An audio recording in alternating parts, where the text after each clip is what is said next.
All right, so law number 3 is conceal your intentions, okay?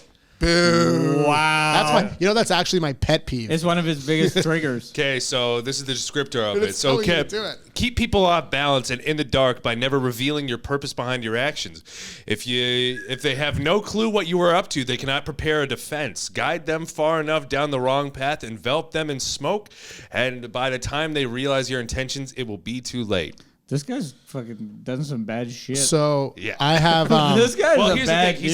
thing. He's a historian, so he'll look at political Genghis actions. Khan. Yeah, shit like that. Like it'll He's be like like this fucking- it'll be like the time the Duke of who gives a fuck slighted this guy, and it's like Okay, that softens it a bit. It's Yeah, so yeah. it's I honestly. pictured more like a Andrew Tate fucker. This No, is no. honestly Let my me tell you the biggest- rules of power. This Okay, is my so- biggest pet peeve. This rule Yeah. on the planet. This is my trigger. This I is wouldn't like. say pet peeve. It's beyond a pet It's peeve. like I this I is a try to toxic see. trait. I try to be like I try. You guys know better than me because you see, but I try to be literally open and like see other perspectives. Yeah. And this Oh, this yeah. is like my issue in life. Yeah. It's people that do that. but Like, if you okay, never yeah, want to you get, hopefully you guys can change my mind right now, and I'll cool down because I do want to listen. But like, Jesus Christ, this is like how you don't get hired at Backroom Comedy Club. Yeah. This is how like I don't want you but in you my can life. smell it. You can smell it on But people. it's still the fact that it's being like rule number 3, man, not rule number 48. Rule number 3.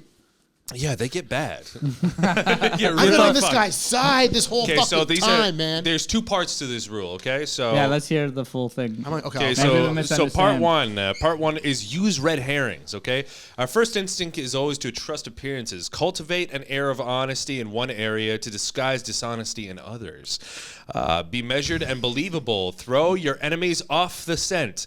Kill 3 birds with 1 stone. Appear friendly, conceal your intentions, and send rivals on time-consuming wild goose chases. That is the red herring method. Okay, So he just said gaslight people. absolutely. That's what all he just said was send people real on bad. unnecessary. This is the most toxic. Okay. I mean, there's an here's element. I think what he's trying to say is like, not everyone deserves your truth. You don't have to tell everyone everything. He's saying That would be if- insane. Look, He's there's saying some if you wanna- sociopaths who use this rule to the worst degree If you possible. want to get for further sure. in your career, this is the way we've been looking at this the whole time. Yeah, Is your yeah. goal would be like find someone like me and you and keep us busy so Yeah. you can now go do something else Okay, with nonsense. part 2 to the rule. Okay, Fucking insane. This. part 2 to the rule is use smoke screens. Okay, deception is always the best strategy, but the best deception requires a smoke screen to distract people's attention from your real purpose.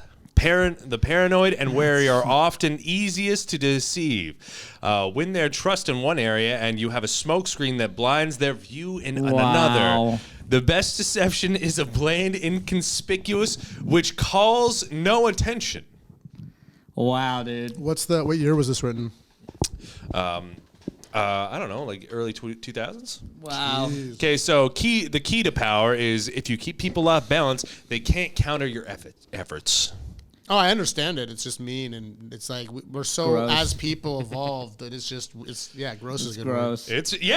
This whole book is gross. Hey guys, This whole book is like the worst relationship ever. the good news is sometimes I think I'm a sociopath. Yeah, you And hear this stuff just like proved this. I'm you're not. like, Yeah, So no, I appreciate that.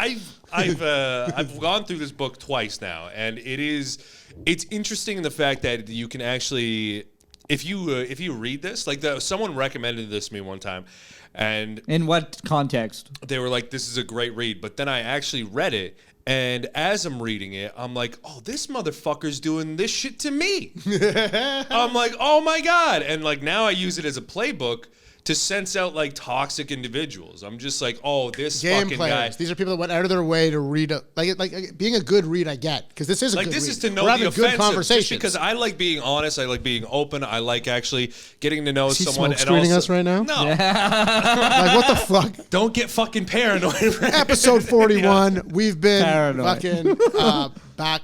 I don't know what we called. We're Bubbies Boys Presents, you guys. All right, so Bubbies Boys Podcast. We appreciate you guys. Sorry to just cut you off there, but that was a funny time. He was done. It's 30 minutes. He's done. And I've been Brando Jokes. I've been a real cake at comedy. That's Max Sheldrick, and it all starts with a follow.